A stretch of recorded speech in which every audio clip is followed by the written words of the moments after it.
Hey there, fellow marketers. Are you ready to take your Facebook advertising game to the next level in 2024? Well, you're in luck, because I'm about to share some tips on how to master the Facebook Conversion API. First things first, let's talk about the Conversion API. This powerful tool allows you to send conversion data directly to Facebook, bypassing the Facebook pixel. This means faster and more accurate tracking, leading to better ad performance.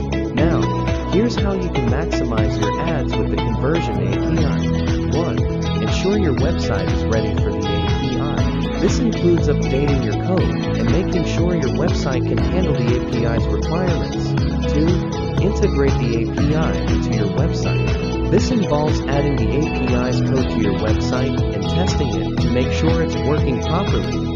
3. Start sending conversion data to Facebook. Once your website is set up, you can begin sending data to Facebook, and you'll start seeing the benefits of the Conversion API. And there you have it, folks.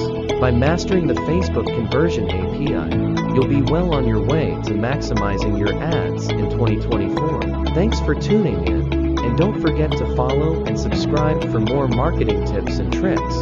Cheers!